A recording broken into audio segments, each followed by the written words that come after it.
Cześć wszystkim, witajcie w nowym filmie na moim kanale. Mam nadzieję, że ten plik uda mi się wysłać, bo to jest moje drugie podejście do nagrywania tego filmu. Myślę, że nad tą książką, o której czytam, czyha jakieś fatum, bo najpierw czytając ją mieliśmy awarię samochodu, teraz nagrywając o niej film mam problem z tym, żeby przesłać film. A mowa o książce Zmrok wydawnictwa Harvard Lampoon, bo Harvard Lampoon to nie jest osoba, a to jest właśnie pismo satyryczne, które wydało właśnie tą satyrę, pastisz, co jeszcze, parodię na temat książki Zmierzch. I tak jak Zmierzch jest to książka, którą uważam za książkę dobrą, nie taką super świetną, a właśnie bardziej okej i nie taką męczącą, a bardzo przyjemną w czytaniu. Dość szybko się czyta, te 4 tomy, które ona ma, są naprawdę świetne. W sensie dobrze się czyta, nie są męczące. Tak, ta książka, na początku wzięłam ją faktycznie jako taką satyrę, więc dużo się śmiałam. Natomiast z każdym kolejnym rozdziałem, z każdą kolejną stroną ta książka przeobrażała się w coś strasznego i przeobrażała się w bardzo słabą książkę. Kojarzy mi się z takimi filmami amerykańskimi typu właśnie kiedy to producenci, reżyserzy chcą jakby zrobić parodię na temat jakiegoś popularnego filmu w danym okresie. Na pewno jest taki. I o Zmierzchu jest, jeden oglądałam, i o Igrzyskach Śmierci jest. Natomiast to, co się tu dzieje, jest straszne. Na początku poznajemy Bellę, która nazywa się Bella Gus i wjeżdża od swojej matki, którą uważa za osobę, za taką nie dojdę, do ojca, który jest hydraulikiem. On wywozi jakby ścieki z miasta, nie jest komendantem i właśnie tak jak w oryginalnym Zmierzchu. No i ona właśnie wjeżdża do swojego ojca i teraz postanawia się nim trochę zaopiekować, bo też uważa, że sobie nie da bez niego rady. Jest czyścicielem szamp. O, dobrze, tu sobie nawet zrobiłam notatkę i zapisałam, więc jest ok. Generalnie Bella jest bardzo głupiutką postacią tutaj. Uważa, że nikt sobie bez niej nie poradzi w życiu, że wszyscy są głupi, a to ona jest tą mądrą. I tak jak początek wzięłam bardzo dobrze, przyjęłam za taki dowcipny element, tak im dalej, tym gorzej, bo nagle pojawiają się jakieś niestworzone historie. Tutaj Miłość od pierwszego wejrzenia też jest taka słaba. Edward, który jest tutaj pokazany, jest takim nerdem, który boi się dziewczyn, a ona go bierze przez to za wampira.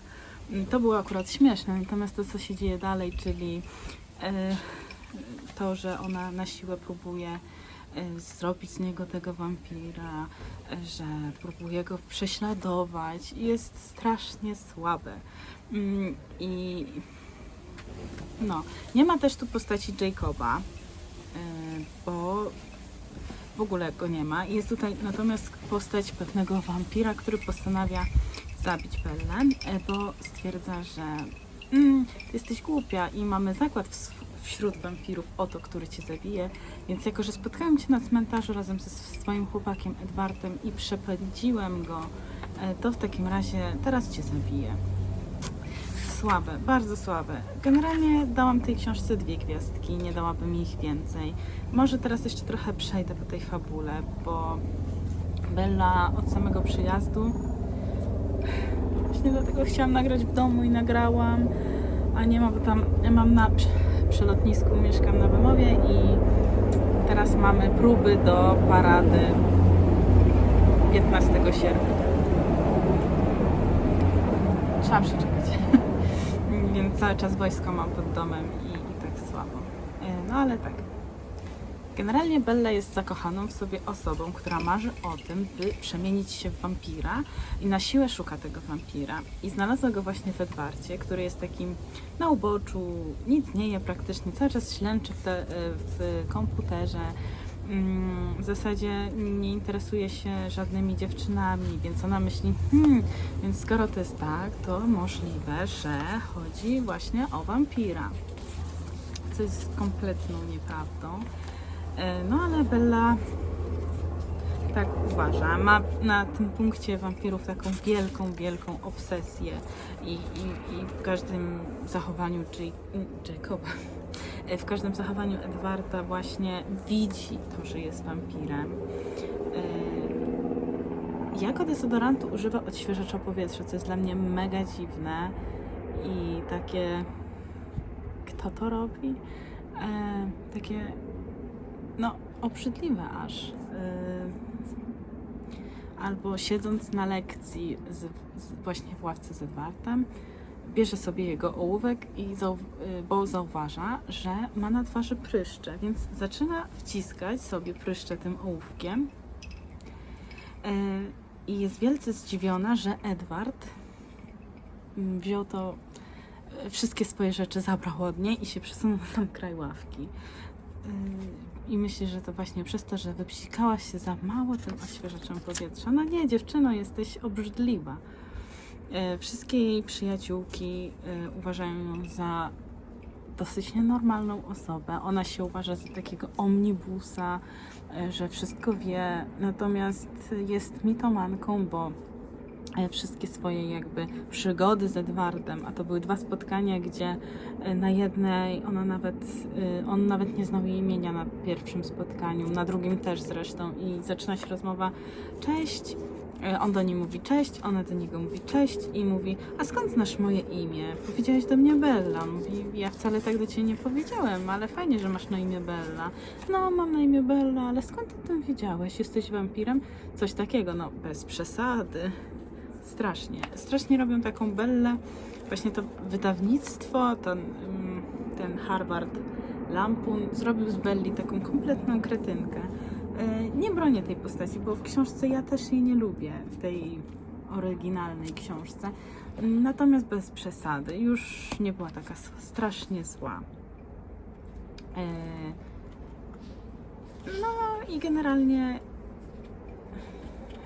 koleżanki właśnie uważają ją za kretynkę i za taką dosyć specyficzną i powaloną osobę.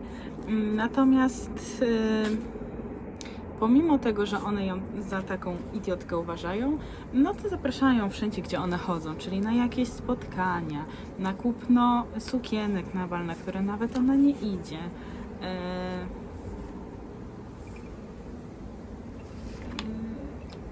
Ja się wcale nie dziwię, że te przyjaciółki uważają Bellę za wariatkę, gdyż przychodząc do niej, na przykład przychodzi do niej listonosz, oni już tam zaczynają powoli się zaprzyjaźnić z Edwardem, zaczynają coś do siebie czuć, no i ten listonosz przynosi list, a ona mówi, słuchaj chłopie, ja nie wezmę tego listu, bo to jest list miłosny od ciebie, a ja mam już chłopaka, nie? Wcale nie chcę z tobą mieć nic do czynienia, bo ja jestem już zajęta. A mówi, dziewczyno, ja mam list do twojego ojca, to jest rachunek.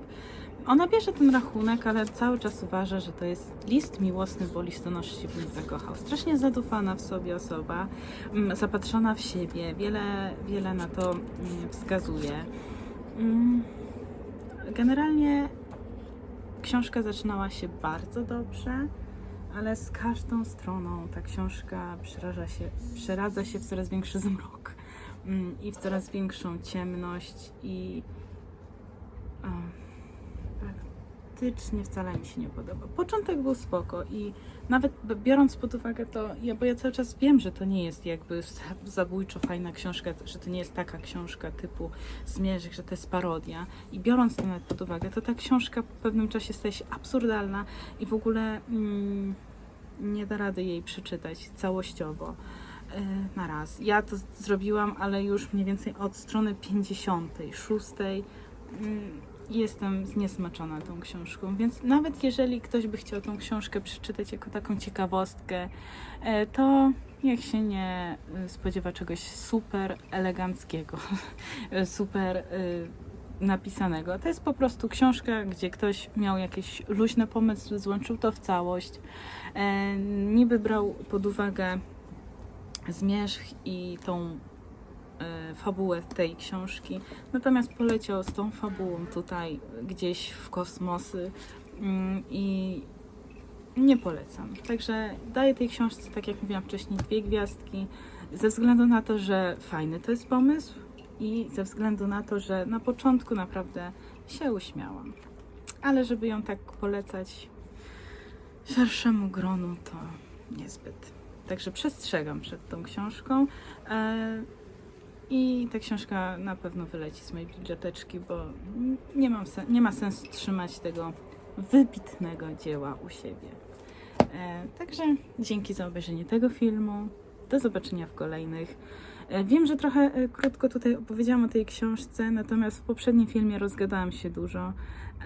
Trochę to było pomieszane, ale tutaj też nie powiedziałam tego dosyć składnie. Muszę się nauczyć bardziej składnie do Was mówić i wyrażać swoje opinie. No ale starałam się iść mniej więcej po kolei, jak tutaj sobie wszystkie notatki zrobiłam. No i do zobaczenia w kolejnych filmach. Cześć!